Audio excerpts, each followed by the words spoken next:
وَلَقَدْ يَسَّرْنَا الْقُرْآنَ لِلذِّكْرِ فَهَلْ مِن مُّدَّكِرٍ۔ اور حقیقت یہ ہے کہ ہم نے قرآن کو نصیحت حاصل کرنے کے لیے آسان بنا دیا ہے۔ اب کیا کوئی ہے جو نصیحت حاصل کرے؟ آپ سن رہے ہیں مفہوم القرآن۔ سورۃ البقرہ یعنی وہ سورت جس میں گائے کا ذکر ہے۔ رکوع نمبر 11۔ وَلَقَدْ آتَيْنَا مُوسَى الْكِتَابَ وَقَفَّيْنَا مِن بَعْدِهِ بِالرُّسُلِ وَآتَيْنَا عِيسَى ابْنَ مَرْيَمَ الْبَيِّنَاتِ وَأَيَّدْنَاهُ بِرُوحِ الْقُدُسِ أَفَكُلَّمَا جَاءَكُمْ رَسُولٌ بِمَا لَا تَهْوَى أَنفُسُكُمُ اسْتَكْبَرْتُمْ فَفَرِيقًا كَذَّبْتُمْ وَفَرِيقًا تَقْتُلُونَ۔ بے شک ہم نے موسیٰ کو تورات عطا کی، تم لوگوں نے ہماری بھیجی ہوئی کتاب کو اپنی مرضی سے بدل ڈالا۔ ہم نے اولاد یعقوب میں نبی بھیجنے کا سلسلہ صرف موسیٰ تک محدود نہیں رکھا، بلکہ اس کے بعد لگاتار نبی بھیجے، لیکن تم نے ہماری مہربانیوں کی قدر نہ کی۔ ہم نے عیسیٰ ابن مریم علیہ السلام کو کھلی نشانیاں دے کر بھیجا اور جبریل کے ساتھ اس کی مدد کی جو عیسیٰ کی حفاظت کرتا رہا۔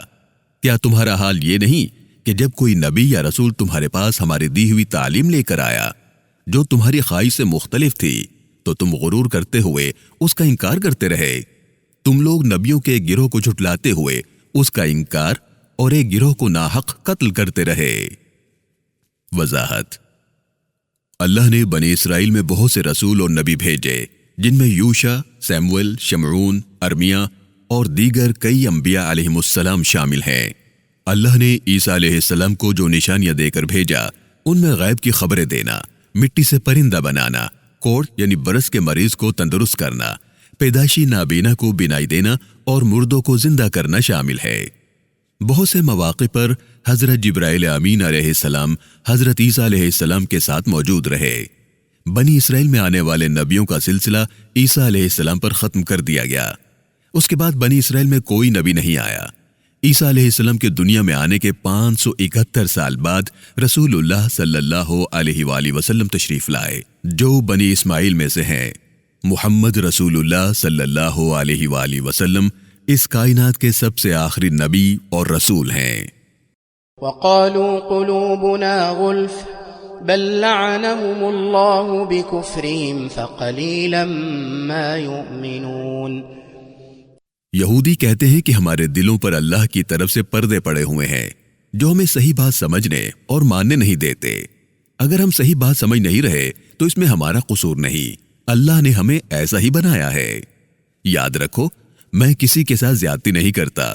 تم لوگ میرے رسول سے حسد کرتے ہوئے حق بات سننے کے لیے تیار ہی نہیں ہو۔ تمہارے حق پہچان لینے کے بعد بھی اس کا انکار کرنے کی وجہ سے میں نے تم پر لعنت کی ہے۔ یوں تم لوگ میری رحمت سے دور ہو گئے ہو۔ تم میں سے بہت ہی کم لوگ میرے رسول پر ایمان لاتے ہیں۔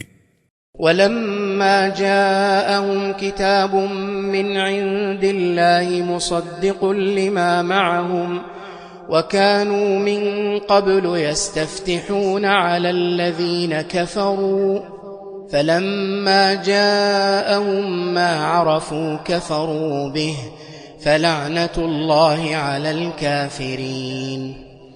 قرآن تورات کی تصدیق کرتا ہے جس پر یہودی ایمان رکھتے ہیں۔ جب ان کے پاس قرآن آیا تو انہوں نے اس کا انکار کر دیا۔ یہ کیسے عجیب لوگ ہیں کہ میرے رسول کے دنیا میں آنے سے پہلے مشکل پڑنے پر اس کے وسیلے سے اپنے دشمنوں پر مجھ سے فتح مانگا کرتے تھے۔ جب میرا رسول ان کے درمیان آ گیا تو انہوں نے پہچان کر بھی اس کا انکار کر دیا۔ سب کچھ جانتے پہچانتے ہوئے انکار کرنے والے میری رحمت سے محروم ہو گئے ہیں۔ وضاحت: مشکل وقت میں یہودی تورات کھولتے جہاں رسول اللہ صلی اللہ علیہ وآلہ وسلم کا ذکر ہوتا، اس مقام پر اپنا ہاتھ رکھتے اور اللہ سے آپ کے وسیلے سے فتح کی دعا مانگتے۔ یہودیوں کی دعا تھی، اے اللہ اپنے نبی کے وسیلے سے ہماری مدد فرما جس کا تو نے ہم سے وعدہ کیا ہے، وہ نبی جو آخری زمانے میں دنیا میں تشریف لائیں گے۔ جب اللہ نے رسول اللہ صلی اللہ علیہ وسلم کو آخری نبی بنا کر دنیا میں بھیجا تو یہودی آپ کے آنے سے پہلے آپ سے متعلق جو کچھ کہا کرتے تھے اس سے انہوں نے انکار کر دیا۔ شان نزول۔ رسول اللہ صلی اللہ علیہ وآلہ وسلم کا مدینہ منورہ ہجرت کرنے سے پہلے یہودیوں اور عرب قبیلے بنی غطفان کے درمیان جنگ ہوئی۔ اس جنگ میں فتح حاصل کرنے کے لیے یہودیوں نے تورات کھول کر رسول اللہ کے ذکر کی جگہ پر ہاتھ رکھ کر آپ کے وسیلے سے دشمنوں پر فتح مانگی۔ یہودی جنگوں میں ایسے ہی کیا کرتے تھے۔ رسول اللہ صلی اللہ علیہ وآلہ وسلم کے مدینہ منورہ آ جانے پر پہچان کر حسد کرتے ہوئے آپ پر ایمان نہ لائے۔ اس موقع پر یہ آیت مبارکہ نازل ہوئی۔ حضرت معاذ بن جبل، بشر بن معرور اور داؤد بن سلمہ رضی اللہ عنہم نے یہودیوں سے کہا، تم لوگ اللہ سے ڈرو، تم تو رسول اللہ کے مدینہ منورہ ہجرت سے پہلے ہمیں ان کی آمد کے بارے میں بتایا کرتے تھے، ان کی نشانیاں بیان کرتے تھے، یہاں تک کہ دشمن پر فتح کے لیے ان کے وسیلے سے دعائیں مانگا کرتے تھے۔ اب تم رسول اللہ پر ایمان کیوں نہیں لاتے؟ سلام بن مشکم نے کہا، محمد ہمارے لیے ایسی کوئی چیز نہیں لائے جسے ہم پہچانتے ہوں۔ محمد وہ نبی نہیں جن کے بارے میں ہم تمہیں بتایا کرتے تھے۔ اس موقع پر یہ آیت مبارکہ نازل ہوئی۔ بئس ما اشتروا به أنفسهم أن يكفروا بما أنزل الله بغيا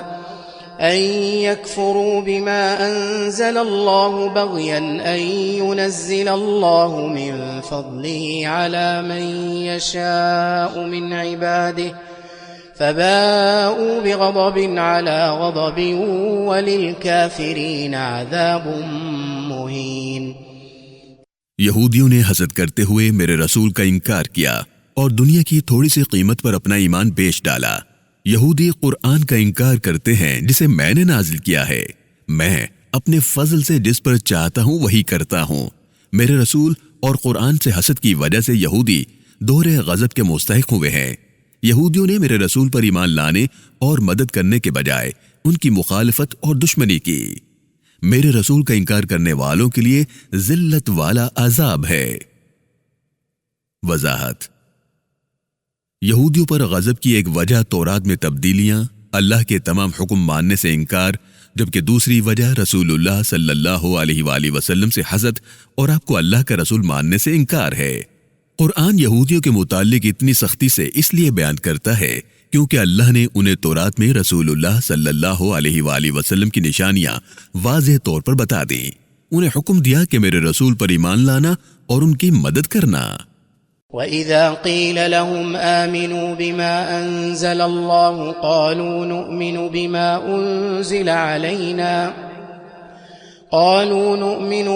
أُنزِلَ عَلَيْنَا وَيَكْفُرُونَ بِمَا وَرَاءَهُ وَهُوَ الْحَقُّ مُصَدِّقًا لِمَا مَعَهُمْ قُلْ فَلِمَ تَقْتُلُونَ أَنبِيَاءَ اللَّهِ مِن قَبْلُ إِن كُنتُم مُؤْمِنِينَ۔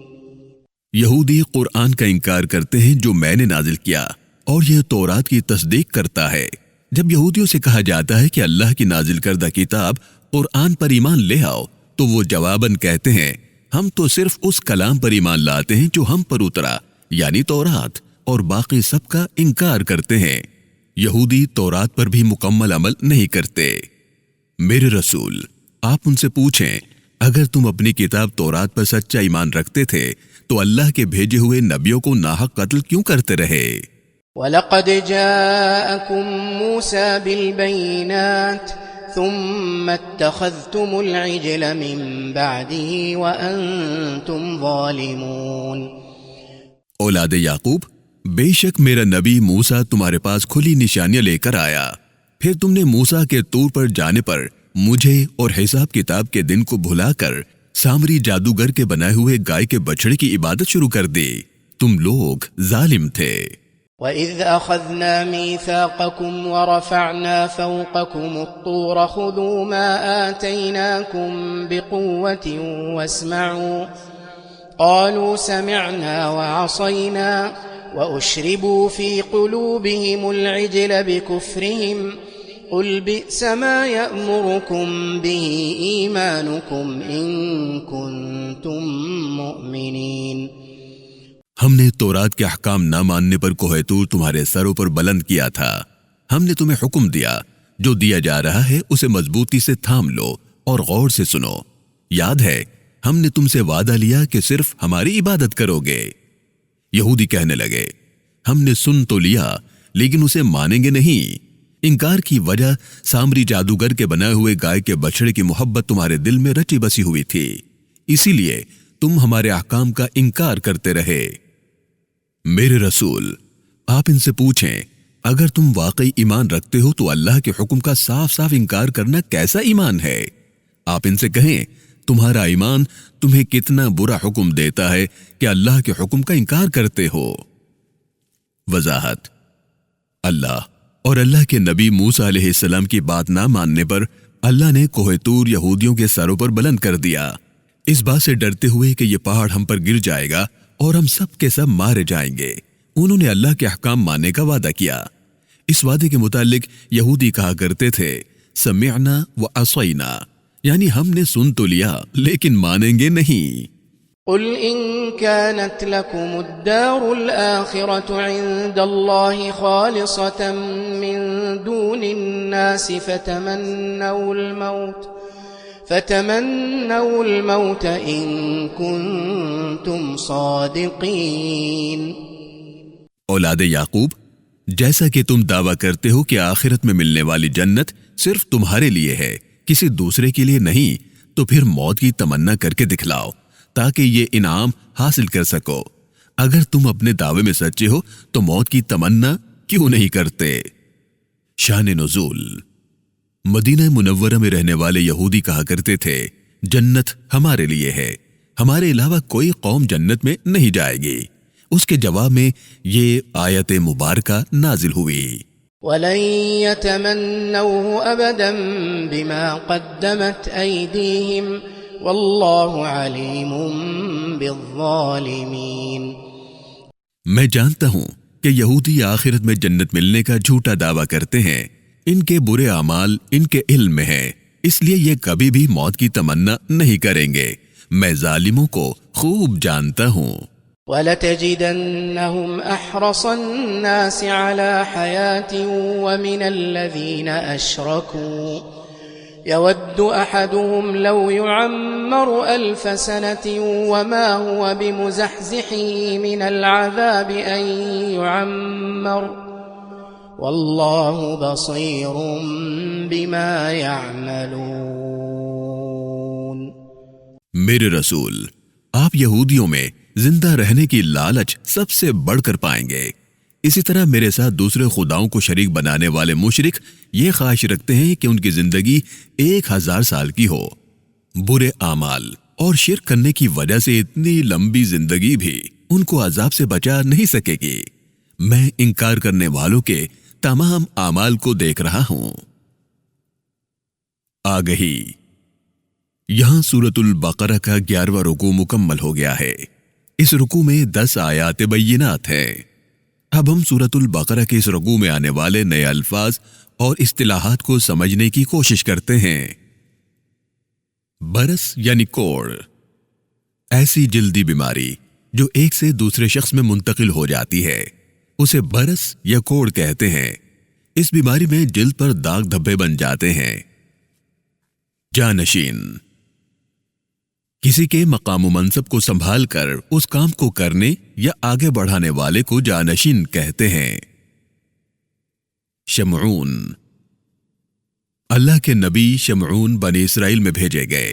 خیال کیا جاتا ہے کہ شمعون اور سیمول ایک ہی نبی ہیں۔ سیمول، اللہ کے نبی سیمول بنی اسرائیل میں بھیجے گئے۔ آپ کا پورا نام سیمول بن بالی بن القمہ ہے۔ آپ اللہ کے نبی ہارون علیہ السلام کی اولاد میں سے ہیں۔ سیمول عبرانی زبان کا لفظ ہے جس کے معنی ہے اسماعیل، یعنی اللہ نے میری سن لی۔ سورۃ البقرہ کی آیات 200 سے 251 میں جس نبی کا ذکر ہے وہ یہی سیمول علیہ السلام ہیں۔ یوشع علیہ السلام، اللہ کے نبی یوشع علیہ السلام بنی اسرائیل میں بھیجے گئے۔ آپ کا پورا نام یوشع بن نون بن افراسیم ہے۔ قرآن کریم میں ذکر کی گئی موسیٰ اور خضر علیہ السلام کی ملاقات میں یوشع بن نون علیہ السلام بھی موجود تھے۔ بنی اسرائیل یوشع علیہ السلام کو موسیٰ علیہ السلام کا جانشین کہتے ہیں۔